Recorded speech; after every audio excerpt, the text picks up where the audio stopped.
গ্ৰাম্য অঞ্চলত যিসকল মহিলা আত্মসহায়ক গোট আছে তেখেতসকলৰ কাৰণে আমি এটা নতুন আঁচনি আৰম্ভ কৰিব খুজিছোঁ। নমস্কাৰ, সকলোকে স্বাগতম জনাইছো আমাৰ অন্য এটা ভিডিঅ'লৈ। আজি আমি এটা আঁচনিৰ বিষয়ে আলোচনা কৰিম, যিটো আঁচনিৰ নাম হৈছে মুখ্যমন্ত্ৰী মহিলা উদ্যমিতা অভিযান। এই আঁচনিটোত আত্মসহায়ক গোটৰ মহিলাসকলে ব্যৱসায় কৰিবৰ কাৰণে 10,000, 12,500 টোটেল 3টা কিস্তিত মহিলাসকলক চৰকাৰে আগবঢ়াব। কেতিয়াৰ পৰা এই আঁচনি আৰম্ভ হ'ব, কেতিয়া ফৰ্ম দিব, ক'ত দিব, সবিশেষ মই এই ভিডিঅ'টোত জনাই আছো। কিন্তু তাৰ আগতে আপোনালোকে আমাৰ আসাম ষ্টাডি টিপছ ইউটিউব চেনেলটো এতিয়ালৈকে ছাবস্ক্ৰাইব কৰা নাই, তেনেহ'লে এতিয়া ছাবস্ক্ৰাইব কৰি লওক। তো বলক ভিডিঅ'টো আৰম্ভ কৰোঁ।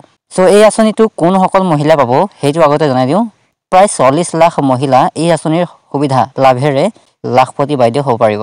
এই আঁচনিটোত আত্মসহায়ক গোটৰ প্ৰতিগৰাকী সদস্যাক প্ৰথম বছৰত 10,000 টকা দিব। তাৰ পৰৱৰ্তী বছৰত চৰকাৰ আৰু বেংকৰ পৰা 12,500কৈ টোটেল 25,000 টকা দিব। কিন্তু ইয়াত আপোনালোকে বেংকৰ পৰা যিটো 12,500 টকা পাব সেইটো ঘূৰাই দিব লাগিব। কিন্তু চৰকাৰৰ পৰা যিটো 12,500 টকা পাব সেইটো ঘূৰাই নিদিলেও হ'ব।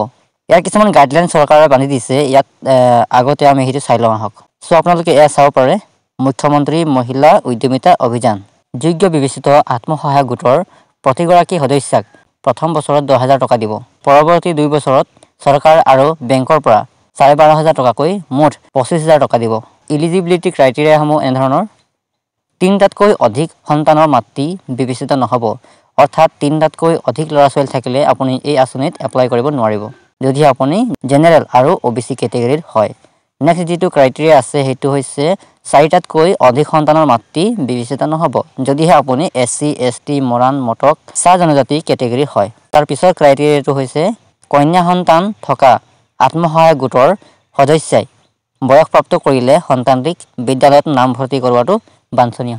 ইয়াৰ পিছৰ ক্ৰাইটেৰিয়াটো হৈছে অমৃত বৃক্ষ আন্দোলনৰ অধীনত ৰোপণ কৰা পুলিসমূহৰ সুস্থ প্ৰতিপালন নিশ্চিতকৰণ।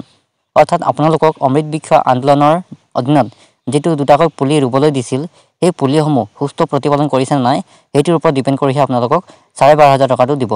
আৰু যদি আপোনালোকৰ কন্যা সন্তান আছে তেনেহ'লে বিদ্যালয়ত পঠিয়াইছে নে নাই সেইটো চাই পেলাইহে আপোনালোকক নেক্সট 12,500 টকাটো দিব। কিন্তু প্ৰথম বছৰত যিটো 10,000 টকাটো দিব সেইটো কিন্তু চৰকাৰে অনুদান হিচাপে আপোনালোকক দিব। ইয়াত একো গাইডলাইন বান্ধি দিয়া নাই। এতিয়া কোন ঠাইত কেতিয়া ফৰ্মসমূহ দিব সেইটো কৈ দিওঁ। আগতে 10,000 টকাৰ ফৰ্মখন জানুৱাৰী 18 তাৰিখৰ পৰা 22 তাৰিখলৈকে দিব। 18 তাৰিখে শিৱসাগৰ, যোৰহাট, তিনিচুকীয়া, ডিব্ৰুগড়, চৰাইদেউ জিলাসমূহত নিজৰ নিজৰ পঞ্চায়তত দিব। 19 তাৰিখে মাজুলী, লখিমপুৰ, ধেমাজি, কাছাৰ, হাইলাকান্দি আৰু কৰিমগঞ্জ জিলাত দিব। 20 তাৰিখে শোণিতপুৰ, দৰং, নগাঁও, কাৰ্বি আংলং, পশ্চিম কাৰ্বি আংলং, ডিমা হাছাও, গোলাঘাট, হোজাই, বিশ্বনাথ আদি দিব। 21 তাৰিখে কামৰূপ, কামৰূপ মেট্ৰ', নলবাৰী, বৰপেটা, নগাঁও, গোৱালপাৰা, বজালী জিলাসমূহত দিব। 22 তাৰিখে ধুবুৰী, বঙাইগাঁও, দক্ষিণ শালমৰা, চিৰাং, কোকৰাঝাৰ, ওদালগুৰি, বাক্সা জিলাসমূহত দিব। চ' এইকেইটাই আছিলে। আপোনালোকে নিজৰ নিজৰ পঞ্চায়তত গৈ পিনে একেদিনে ফৰ্মসমূহ মানে যোনদিনাখন দিব সেইদিনাখনে ফৰ্মসমূহ গৈ পিনে লৈ আহিব, পিছদিনাখন গ'লে আকৌ নাপায়।